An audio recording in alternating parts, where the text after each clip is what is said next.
Good evening, everyone. A warm welcome to all the participants to day 4 of our faculty development program. Today, we are honored to have with us Mr. Sibidharan Nandakumar, sir, technologist, entrepreneur, and cybersecurity expert with more than 13 years of experience in software development, IoT systems, embedded technologies, and system architecture. He is the founder and director of Selfmade Ninja Academy, a well known tech education and innovation platform that helps students and professionals learn the latest technologies such as full stack development, artificial intelligence, and cybersecurity. He is a self taught programmer who started coding at the age of 12. His deep interest in technology made him explore many areas, including software engineering, malware analysis, robotics, and network security. Before starting Self Made Ninja Academy, he worked as CEO and lead IoT development developer in several companies where he led the development of smart devices, cloud connected systems, and security focused software. He has strong technical skills in Python, C++, Android development, cloud platforms, and microcontroller based architectures. He is also a dedicated mentor and educator who focus on connecting classroom learning with real world applications. Through Self-Made Ninja Academy, he has trained thousands of students and professionals, helping them become skilled and confident in technology. His efforts have made him a role model for many self learners and aspiring engineers. Always eager to learn and innovate, Mr. Sibidharan sir continues to work on new technologies such as AI driven automation, ethical hacking, and secure IoT systems, constantly pushing the limits of what technology can achieve in daily life. Notably, Mr. Sibidharan sir made national headlines on a ethical hacker who successfully located the missing donor flight over the Pichavaram coastal area over using a radio signal tracking techniques.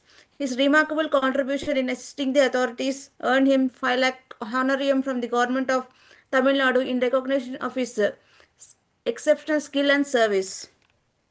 We are truly honored to have such an inspiring and accomplished technologist with us today. Now, without further delay, I warmly invite Mr. Sibidharan Nandakumar sir to lead today's session and share his valuable insights with us. Over to Sibidharan sir. Thank you, ma'am. Thank you for the warm welcome. Hello, everybody who's on this live. I want to, today I'm about to talk about cybersecurity, but people have been talking about cybersecurity in different perspectives, and so as far as I have seen, ever since my childhood, people see programming, development and cybersecurity as different things. But for me, as a cybersecurity analyst, as a hacker, as a programmer, as an engineer, I think they're all one and the same. And people always suffer from this thing called illusion of separation. So what does illusion of separation means? When we learn, we always think things are different. Like C and Python is different, C and Java is different.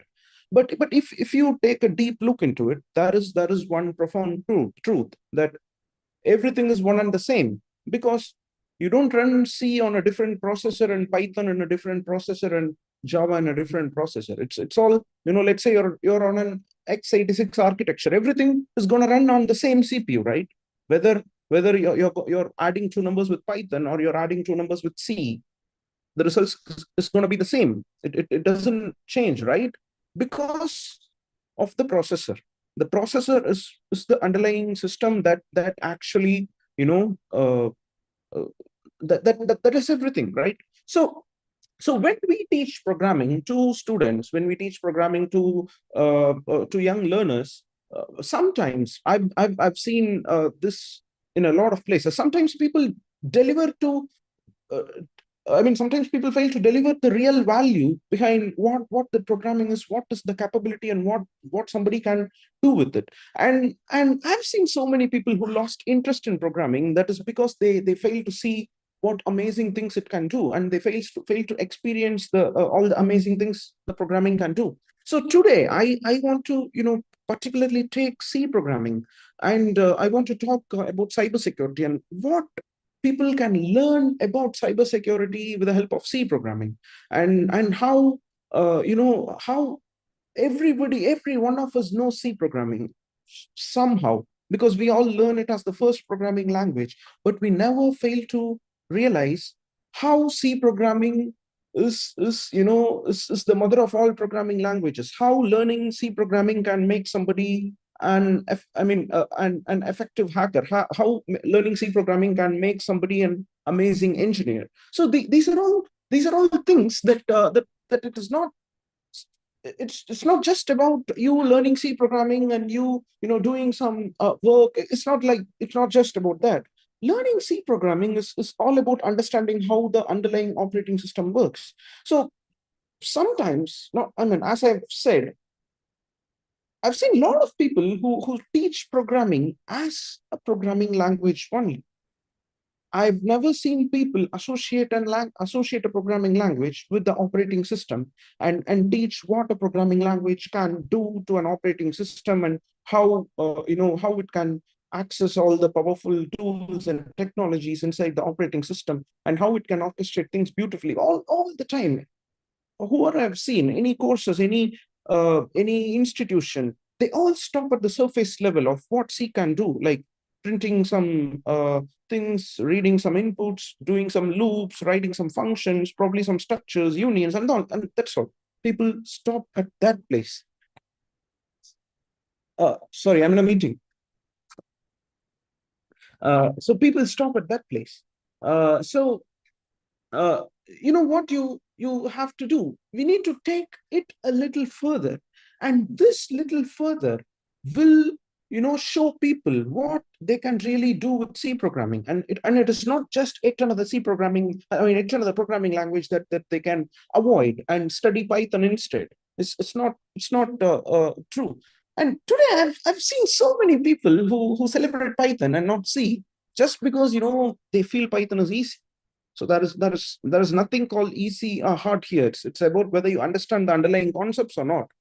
Since Python, sometimes is so easy for people to read and understand, people always choose the easy path here. People think, oh, okay, let me write a few words, no complex syntaxes, and yeah, the code works. Why should I learn C? So this is where the fundamental problem starts, because people start seeing things as different. Let's say I want to show you the labs that I've created, so that I can show people this is my creation.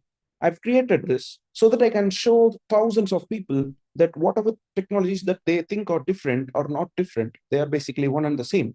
So this is self-made ninja labs for you. This I've created for my academy to teach my students the reality of the technology. Not only to teach them is what I do, but that is not where my duty stops, right? I want them to experience the technology in the way it is, not just write code, but also to hack these machines. So we have created this amazing platform where we have so many laboratories for so many different purposes.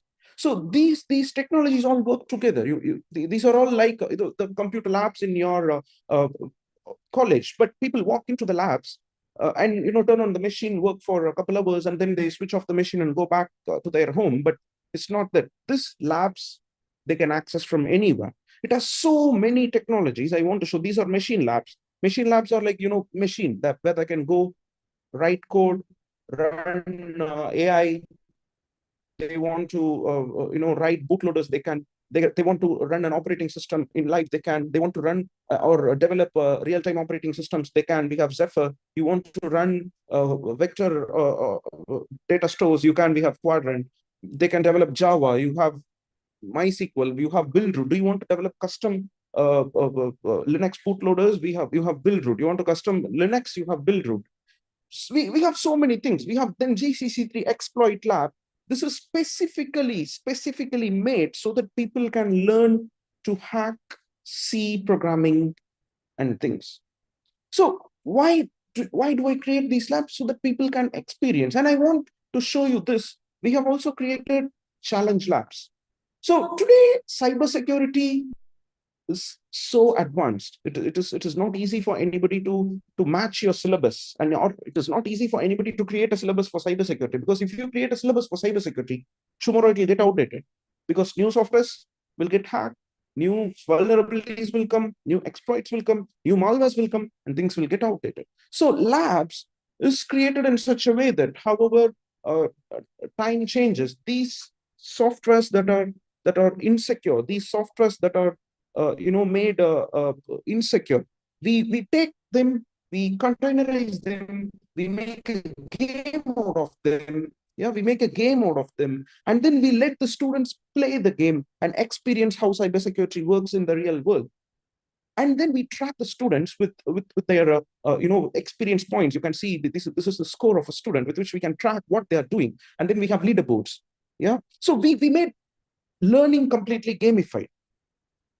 Like we even gave them technologies like code arena, where they can go practice programming, and they can make themselves amazing. They can practice amazing things by themselves. So these are programs and test cases with which people can use to solve problems. Why I'm saying this? Because we always, when we teach programming, we always associate the language with the programming. When, well, let's say you are teaching a pattern solving program, we always associate it with the language. Not everybody, but people associate it like that. So we created it in such a way that whatever the problem statement might be, whatever the problem statement might be, people have so many languages to solve it. Irrespective of the problem statement, they can solve it in any programming language. That fundamentally breaks the core idea of illusion of separation. Any problem can be solved with any language. And if you know how, you can write code, you can write syntax, and then boom, it works. So with this kind of understanding, with this kind of understanding, if a student has that any problem can be solved with any programming language, and people will be able to understand how things are all connected, how a same processor that probably uh, does division, it yields the same error whether you do it from C or Python. And these type of errors these processor makes are what hackers harvest to exploit these systems. And how these errors are made, this is rather very simple. We can we can see it deep down with the help of some labs that we have created. And I want to give you a hands-on so with our lab, so that you can you can understand how if I mean how effectively we can use C and learn cybersecurity in a different dimension. So this is Essential Labs for you. So Essential Labs is created so that people can build, host, deploy any number of websites right from their labs. So we give people web hosting from our lab, I mean to our students, and they can as well launch VS Code on the browser. Sorry. For convenience, I'll launch it in my VS Code, so it'll be easy for me.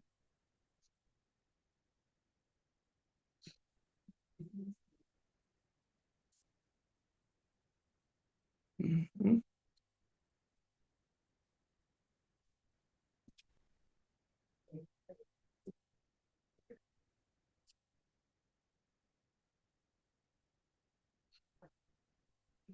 Okay, why is my lab not loading? Just a moment. Let me redeploy it.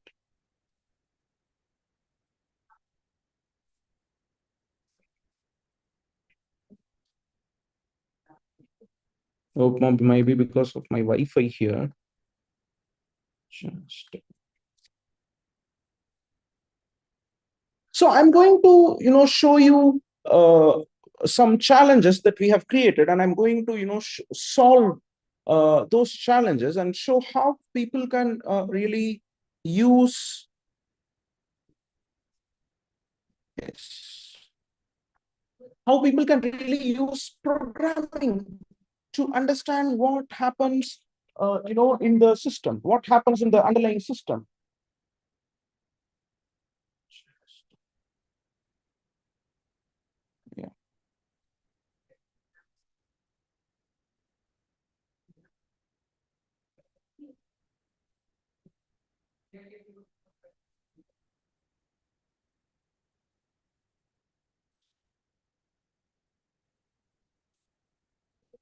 Okay. Okay, so I want to show you a few examples that I have here.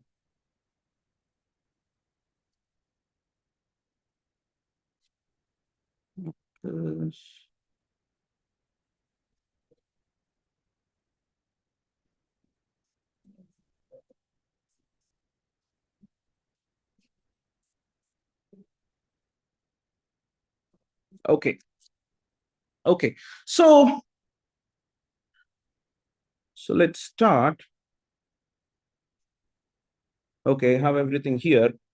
So today we are going to see this beautiful concept called how we can use libc. And I hope you all know what libc is, right?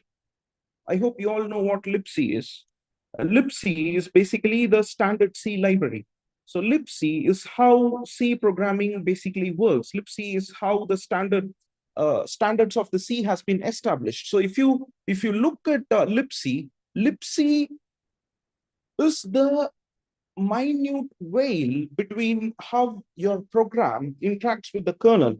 libc gives you all the basic functionalities like the input output streams, how you interact with the devices, every single thing, how you can interact with your Linux system, how you can interact with your POSIX system, and all other definitions your libc gives.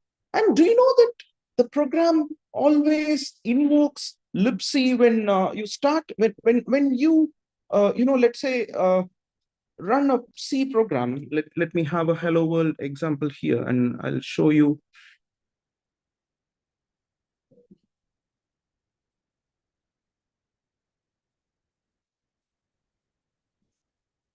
Okay, so I have a very small code here which you can see. This is a very small hello world. I want to simply run this hello world.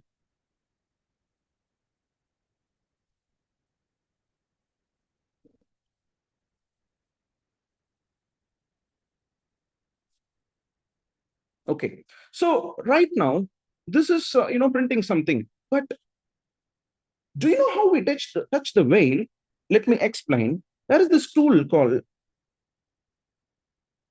strace, and you can suddenly see more information is appearing when I hit the executed binary with strace. So strace is a tool that that lets you see how the system interacts with the kernel, what it is doing, what how it starts its execution. The moment you execute something, how it maps the memory, how what Linux commands or what kernel commands it is calling to make such things happen. Our code was very simple. Our code was not complex. It you don't need to understand what is happening here, but our code is very, very, very, very simple here. Okay. So I want to show you how we can use strace plus the libc to mess up with the default function calls of the system. We are using this to mess up the default function calls of the system. Yeah. So just a moment.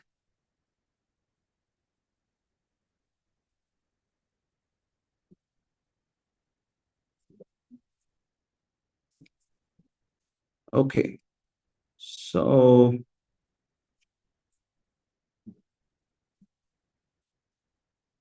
I'm going to show you how lib wait for hook lib system hook. Okay, let's look at the system hook. You know that we have this function called system, right? You know that we have a function called system, right? You all know that we have a function called system, and whenever we call the system function, let me show that in a new file.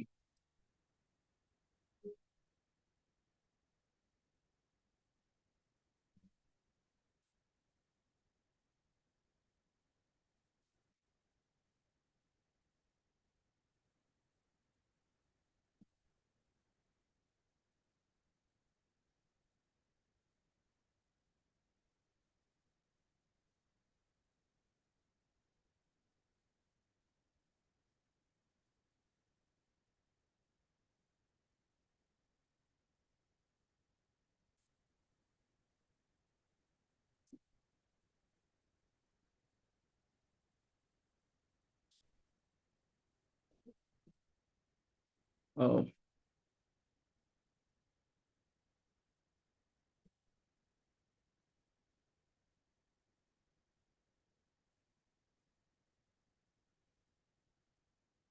okay, so the moment I executed this, you could see two things happen. One, the order of execution has been changed.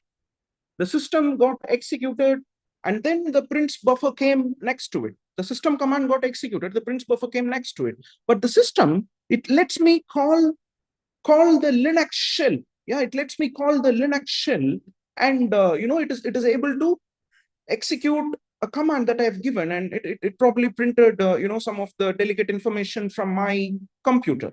Okay, let's keep it like this. And this function is very simple.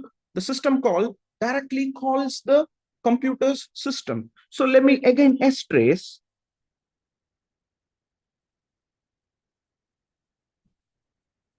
and you could see before this happens, it is able to contact. Let me find the exact.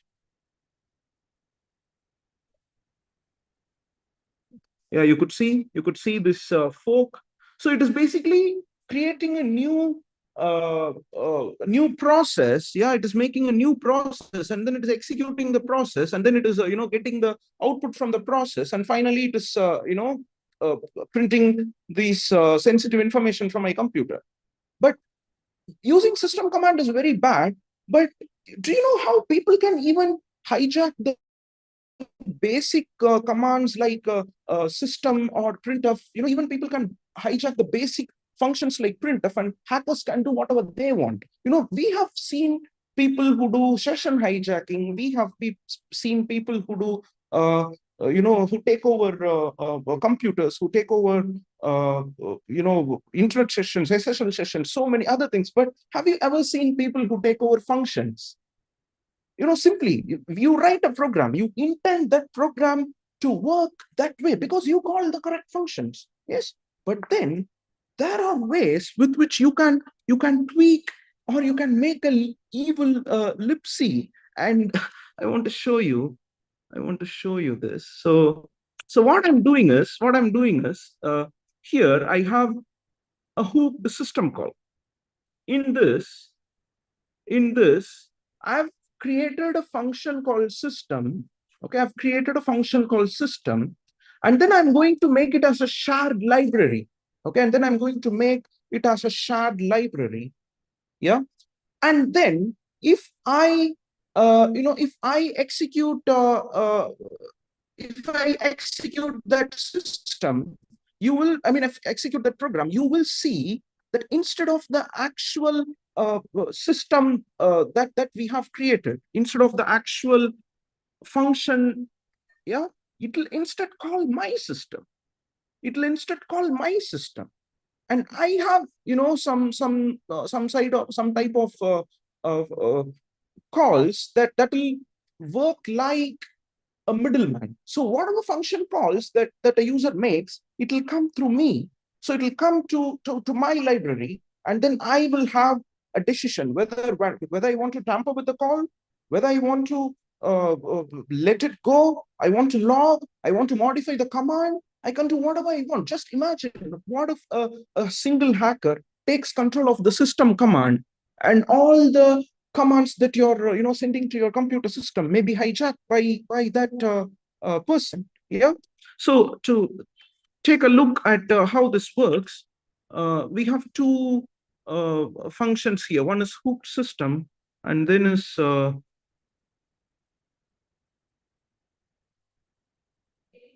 just a moment.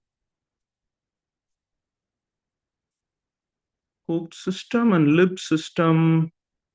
Hook lib. Sorry.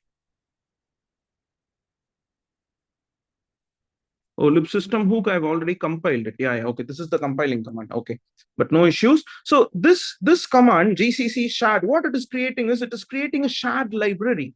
This command is creating a shared library for this file. Okay, watch what I'm doing.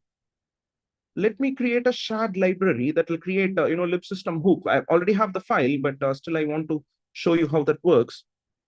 So I've made this libsystem hook.so. This file just got created here.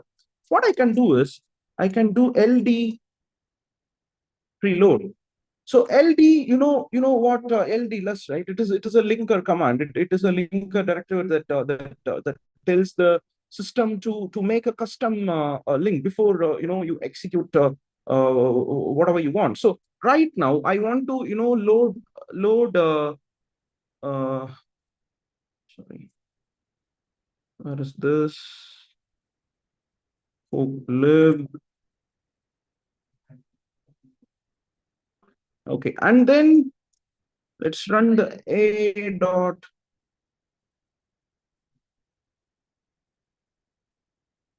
Why is that? Just a moment.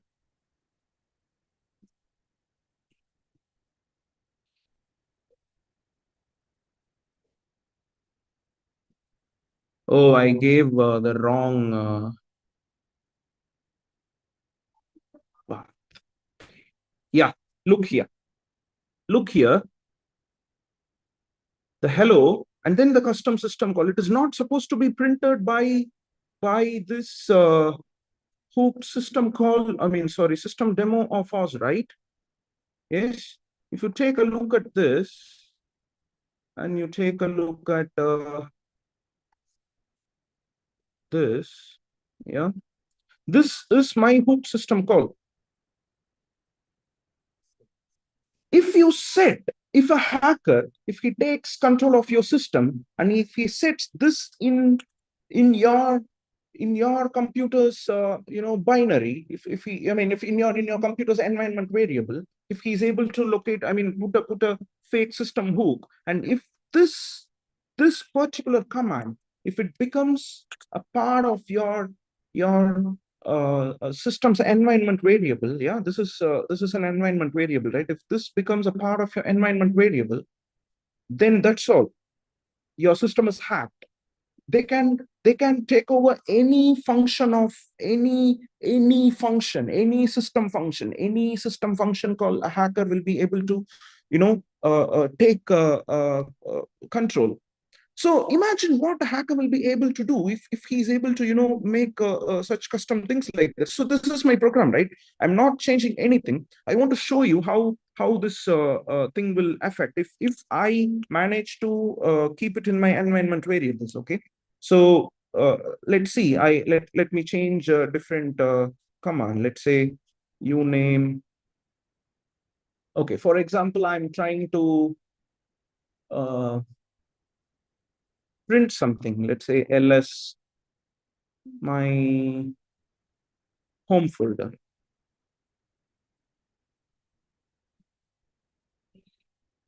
Yeah.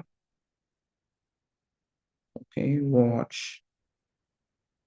Oh, even we can do the print function as well. We will hook the print as well. Yeah, I think we can hook the print as well. This is wait. I don't know whether I have a printf. Let me check. Oh, I already have a printf hook.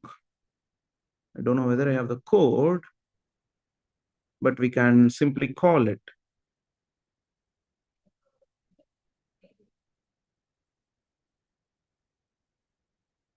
Oh, sorry, print hook.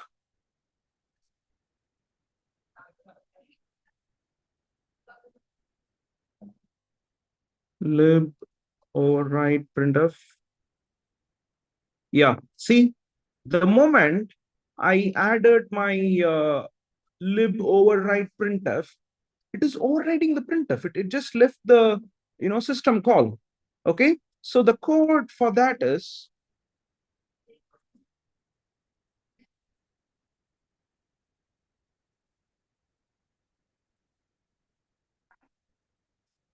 yeah. Take a look at this. This is very simple. All you need to do is go to the printf's official prototype, all you have to do is take the prototype here, and then according to the prototype, you need to you need to define a new printf function. And within that printf function, you can tamper whatever you want. You can tamper whatever you want, or you want here I'm tampering nothing. Whatever you're printing here will not be printed. If you look here, let's say I just commented out the system, and I'm compiling this. Okay, so it's now just printing hello. This is normal. Yeah, it's now just printing hello. This is normal. But if I don't have to mention it, here, I can put it as the part of my environment variable. I just need to hack my bash or file or something, and I need to put it as a part of my environment variable, and it'll just like that work. So I'll also show that. So let's try it out now. See, I put hello, but it's not even printing hello here. It just says I'm tampering you, because that is what I said. That is what my evils. I mean my this is the hope system. Sorry, is what I did. In your code, that is you have no idea. In your code, you basically will not have any idea what or how these calls are made. So this is not only about C programming language. This type of issue exists in basically every type of language. If you know how you can hack the linker, how you can hack the libraries, how you can mess up with the systems libraries, then you will be able to do amazing things. You will be able to do in terms of cybersecurity. You will be able to do amazing things. Yeah. So this type of knowledge will let somebody explore programming in a very different in a very different dimension, because people have never seen or never known that function calls can be tampered like this. People never know that uh, you know cybersecurity starts from a basic hello world program that they could write. People think they hack hackers hack people's accounts.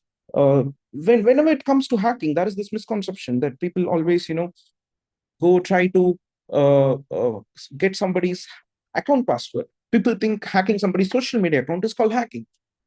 People think all hacking, getting into somebody's personal details, or scamming somebody's credit card, or these things are what they term as hacking. But a real hacking is not that. Probably I think they're all called scamming. They're cyber crimes.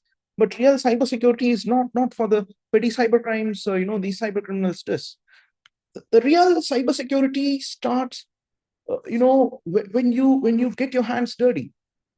Because nobody scams a credit card if they want to hack into a nation. People will try to get into their people will try to inject viruses. People will try to inject malwares, and you know how these malwares are able to hack into the system. These malwares are able to do so many things that it is doing. This type of library preload is one way, because I have seen such case where people has a group of hackers has created this thing called evil libc. The concept is called evil libc. We even try to mimic the evil libc by integrating all the basic functions that the libc can provide us. So we try to mimic so many other functions like a string compare, all the basic functions, yeah, all the string functions, any functions that libc provides, any function that that is a part of the libc, that basically crosses the veil. So the whole idea is you need to cross the veil, and the only way for that is you need to know how strace is talking to that, what functions strace is mapping to your kernel, what calls it is doing. If a student understands these calls, if a student knows what these calls are, then the entire illusion of separation just is gone for good. Because these system calls, doesn't change, whether you run in C or C++ or Python or Go or PHP or whatever that may be, because your programming language has to, tweak itself in a way that it could talk to the processor, and it gets the job done. So all programming language has to compile to an assembly, and all these assembly calls the kernel level operations, and that is what is you're seeing here. These are all the operations. These are all the kernel level operations that this simple a dot out is doing to print the simple hello world. But we somehow tampered it. We somehow tampered it. See, it is loading the I'm tampering you function instead of the actual C. If I didn't load this, then you could see it is just writing the hello that it was supposed to print, right? But here you could see the function call itself changed. It is referring to a different address. It is not the same. But every time when you compile and it loads, it'll be in a different address. But what I'm telling is the offset itself will be changed. The offset itself will get messed up. That means this is how so many Linux computers are being monitored, by so many hackers, by so many peoples, without the admins knowing. It'll not, unless you monitor what is happening, unless you monitor the libraries that are installed on your system. If a hacker gets access to your Linux system once, just once, it is enough. So let me show you how. Right now you can see, if I do a dot out, nothing is happening. Yeah, all unless I do this LD preload thingy, it is not actually doing any mess up here, right? So watch. Yeah, okay.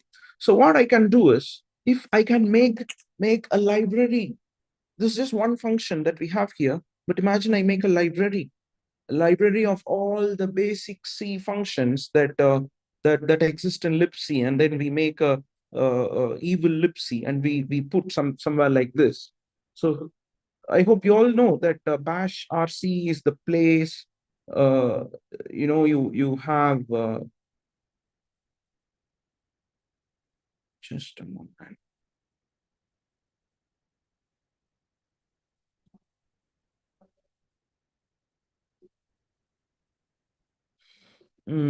So we need to put the right path. So what I'm doing is I'm adding it as a part of my environment variable in my bash rc. So every time when I open, when I run a system, when I test, or when I do something with C programming, all that printf will never work.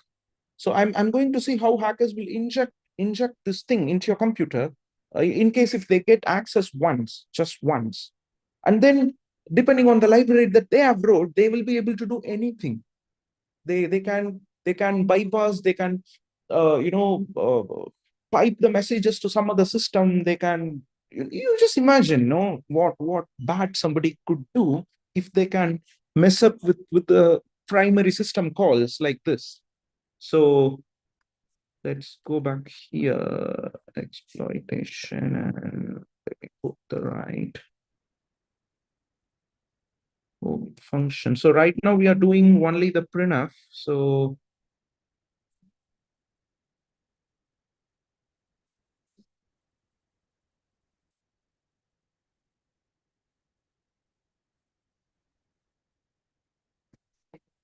oh, this is a different.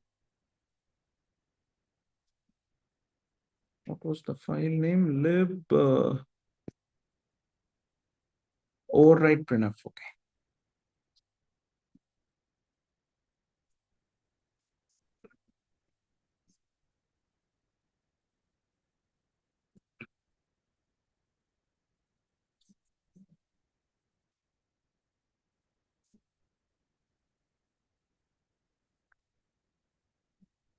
Okay. So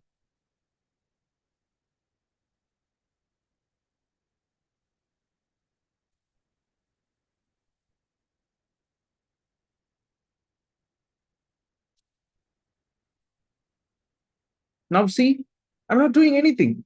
The thing has been made as a part of my system.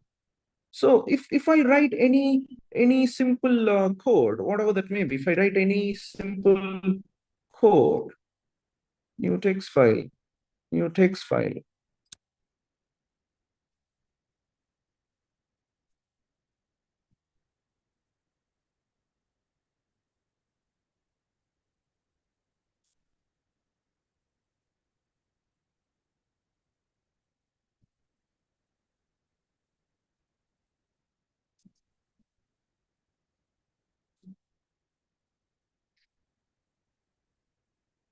So it's such a simple hello world program.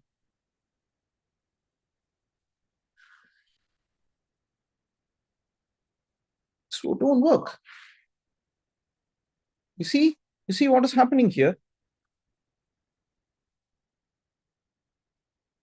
So here I am intentionally returning the value, but instead what I can do, I can silently, here I'm tampering, but imagine I'm not doing anything. Yeah, I'm not doing anything. Here I just commented this, I'm tampering you and I'm not returning. I'm actually trying to print. Okay, just watch. Mm,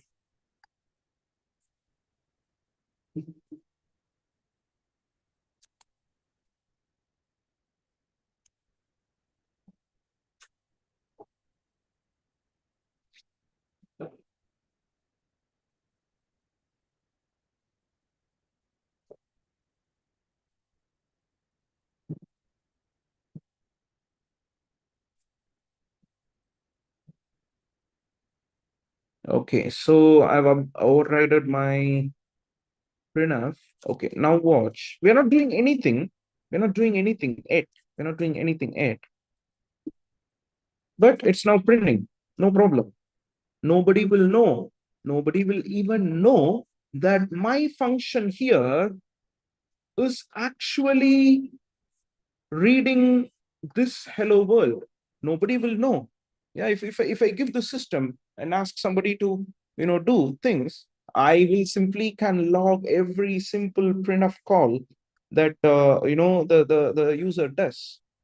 How? Because I'm simply messing up with the computer's internal library. And this is actually possible with every type of programming language. This is actually possible with any language that loads systems dynamic library. We will be able to mess it up. We will be able to tamper it. And people always think hacking is about cybersecurity is about internet and stealing passwords and putting viruses, stealing bitcoins, or it's always about internet. Cybersecurity is always about internet. People think it is always about internet, but in reality it is not. Even the simple C programming language that we teach the students has so much to teach about cybersecurity. And I didn't even went into the debugging part of this system. If we start debugging the system, it'll become more complex, and uh, I mean, it'll become more amazing. Not the complex is not a sad term. I mean, we can unravel more things about the system. We can unravel more deep things about how the system works. But due to the time considerations, I'm not getting into the uh, debugging and things. But I hope what I've shown you here so far should have given you some right idea about what or how dangerous these types of attacks are. How somebody will be able to monitor every one of your activity without you knowing, but just if the hacker is able to deploy a evil libc in your computer. Yeah. So let's make some minor modifications, and let's see, without disturbing the user, if we can collect some logs or something. So due to the time consideration, I uh, let's write this to some log files or something. Okay, so let me ask my AI to uh, write f put has to log all printf and temp.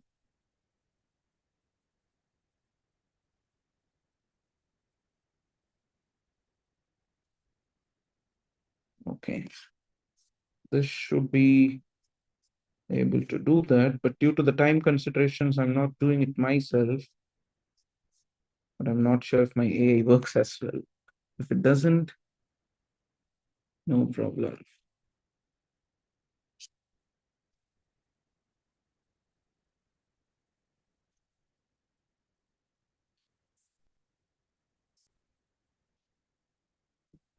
Because I'm showing you this because people don't need to think complex. If they know what they are doing, then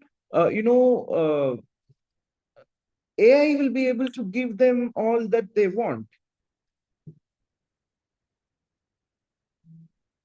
So I'm not disturbing the code that I'm already having here. Okay. So it simply added, since we didn't override F open, okay, I was worried if I'm already overriding F open and we are not. So it's okay. So now look at this code. What it is doing is, it is simply writing whatever we are getting. It is taking the result of the printf, from the hooked libc, and it is writing to the, this file. So people don't need to know what they are doing. Let me just compile this. Okay, now let's simply watch.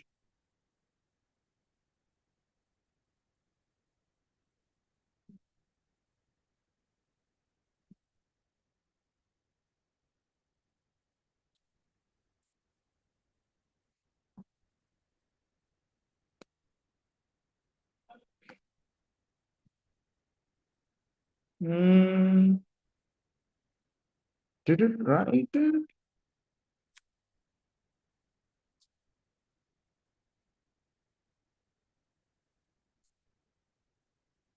Did it write it? Still on. Yeah, 20 minutes.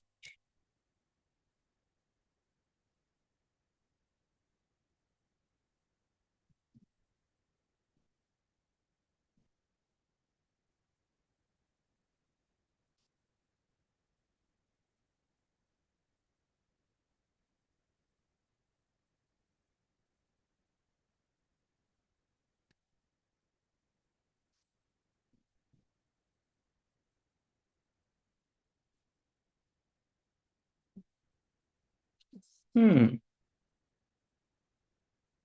I think the hook is not working or what?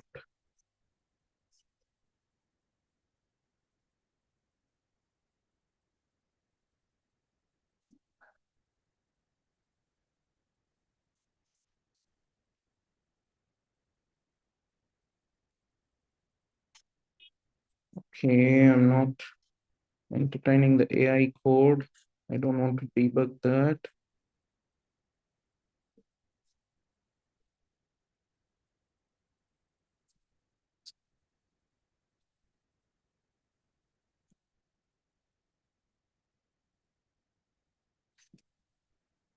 Just,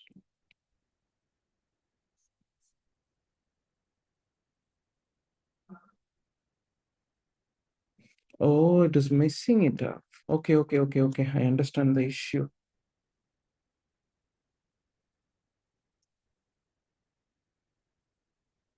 Then what we can do? Hmm.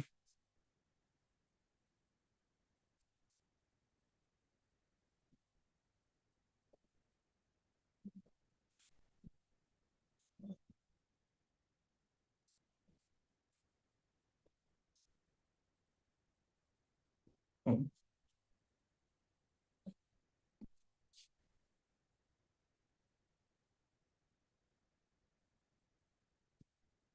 let's try writing it to a different place. I think that's the way.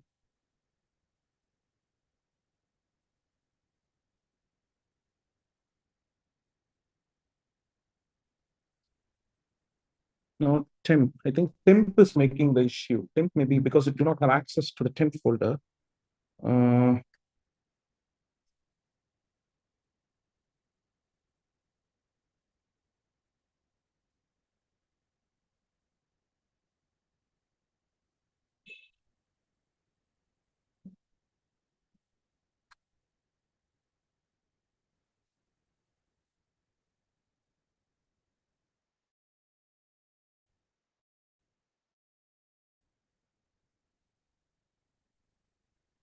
mhm.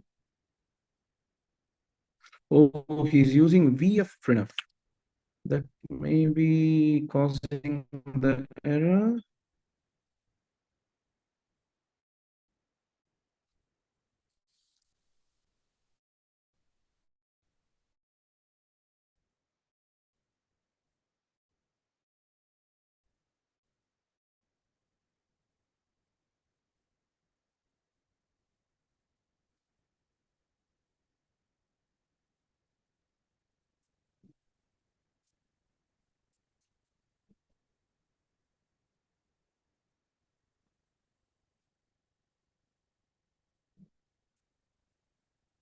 Hmm.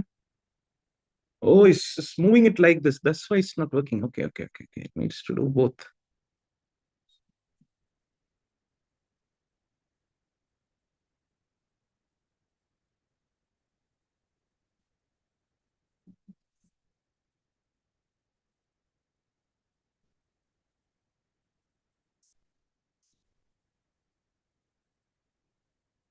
Oh, it's already printing STD out here. Then no problem. Okay, okay, okay.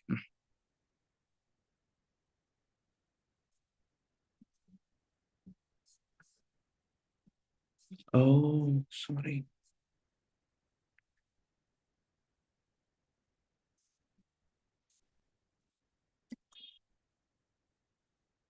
Ah, okay.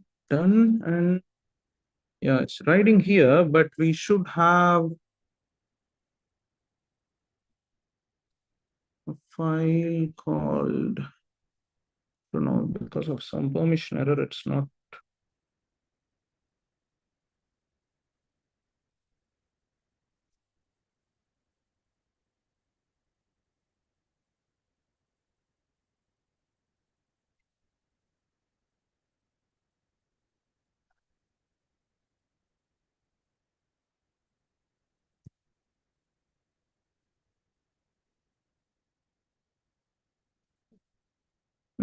Okay, I guess this is some permission error in my system. I'm unable to do it. But I hope you are able to get the concept. But instead of this writing directly to the system, it is trying to write it to a file pointer. But let me Sir. change this to Hello, sir. yes, ma'am. Yes, ma'am. Please increase the font size, sir. Okay, ma'am. Is it good now? Yes, sir. Okay, ma'am. Okay, I think it is not even loading the lip hook properly, I guess. I can do this. Let's try to call it manually first.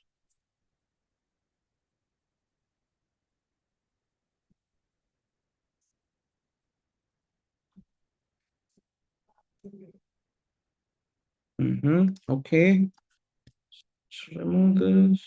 Let's remove this.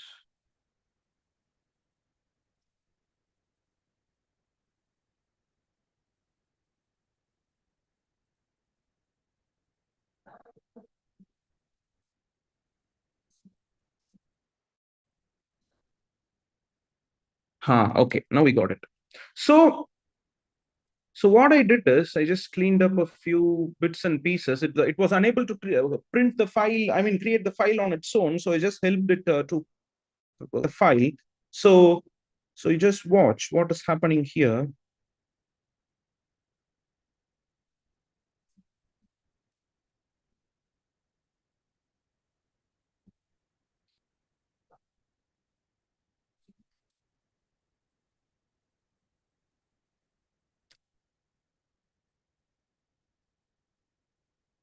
Okay.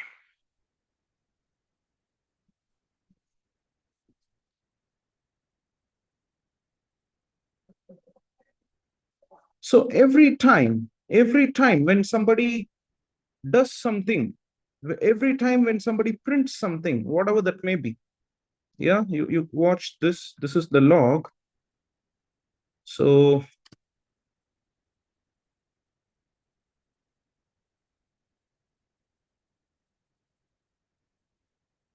okay,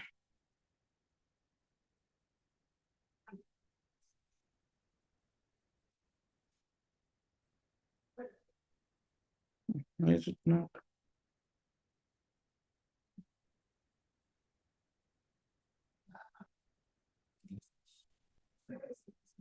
Just worked. It's not working. I'm not sure why.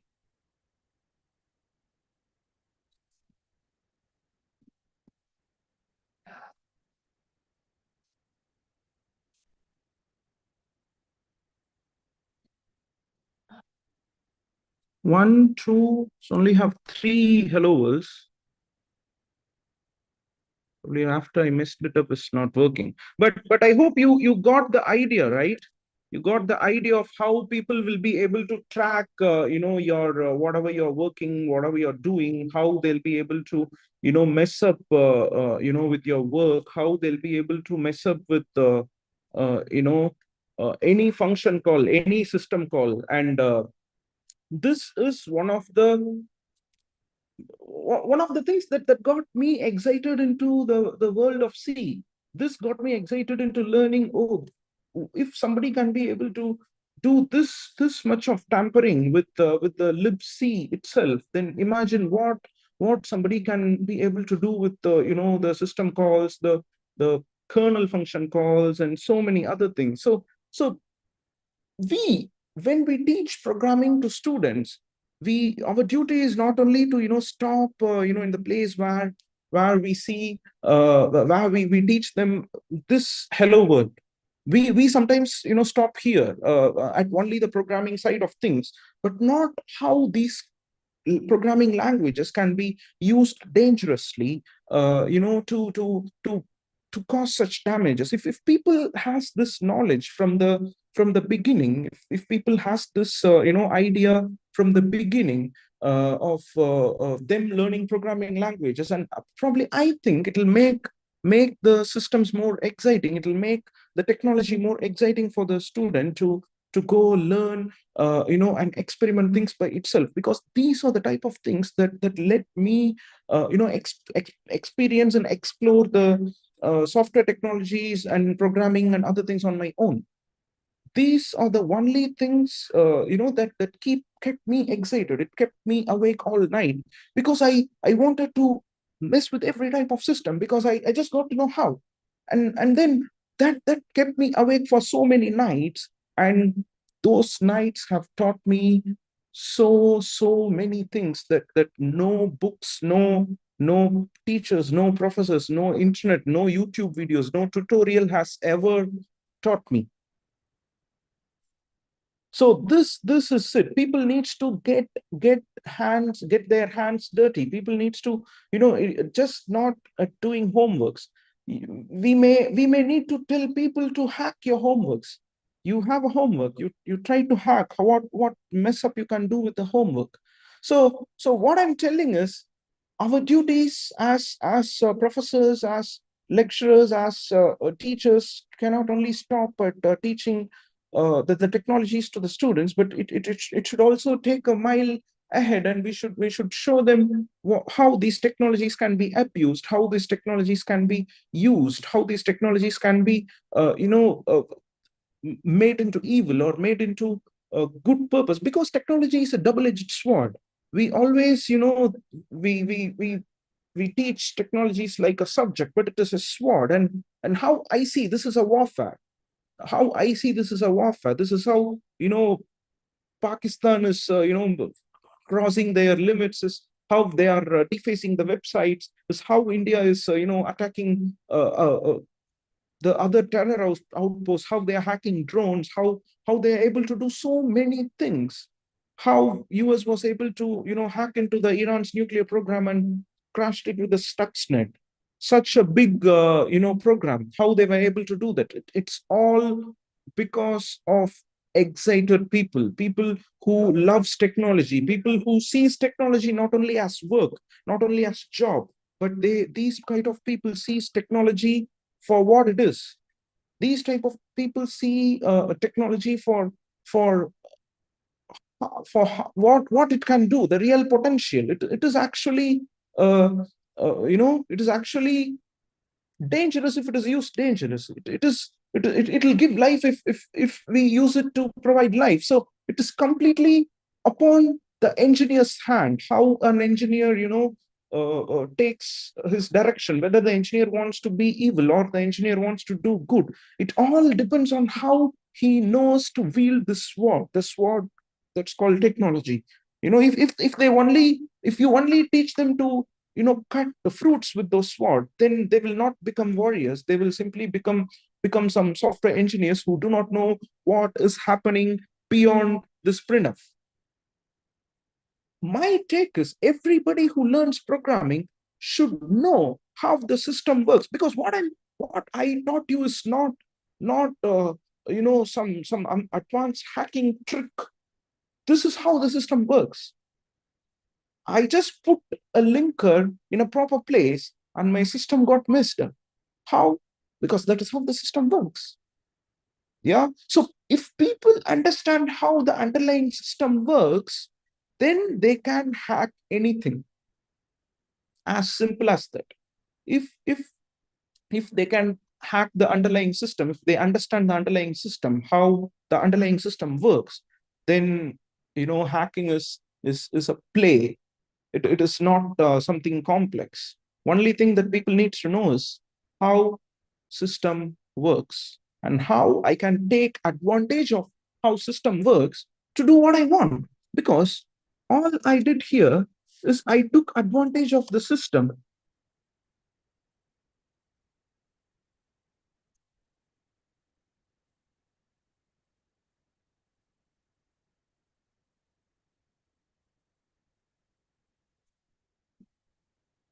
Oh, we are not doing what happened?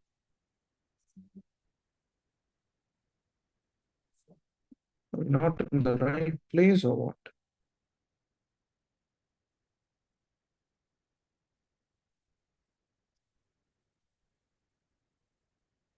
Mm,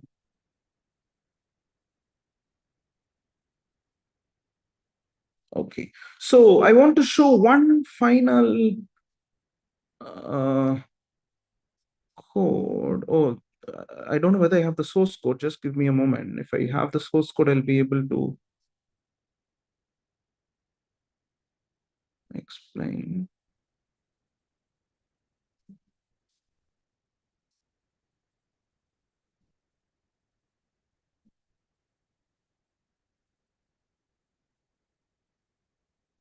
Sorry, I do not have that demo ready for the day, but the idea is this is not only for the system hooks. Imagine if people does it on the network calls.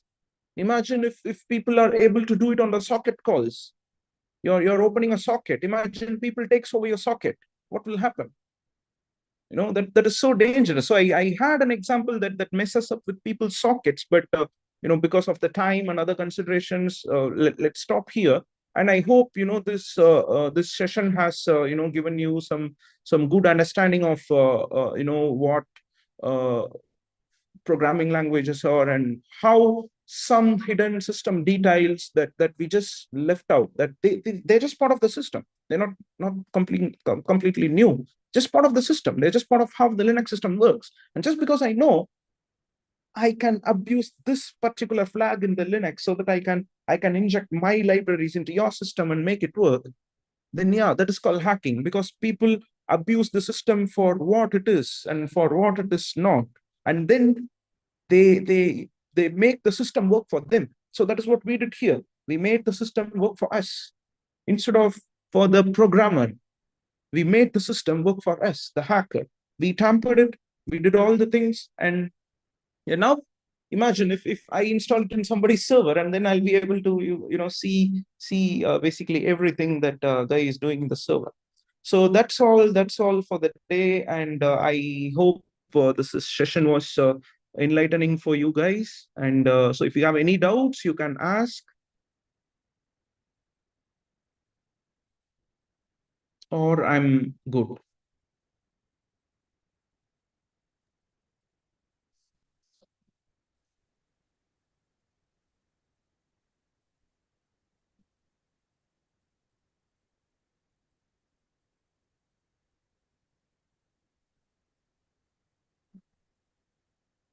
Is there any QA coming, ma'am?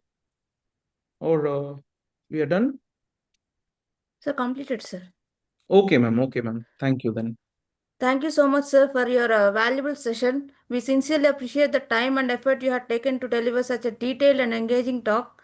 It was truly an enriching learning experience for all of us. We would like to extend our heartfelt thanks to all the participants for their active participation and enthusiasm and continuous support throughout this session. We look forward to meeting you all again tomorrow for day 5 of our faculty development program, which will feature another insightful session by a distinguished expert in the field. Thank you once again to everyone for being a part of today's session. Have a pleasant and secure evening ahead. Thank you. Thank you, everyone. Thank you, ma'am. Thank you, sir, for giving me this opportunity. Thank you all.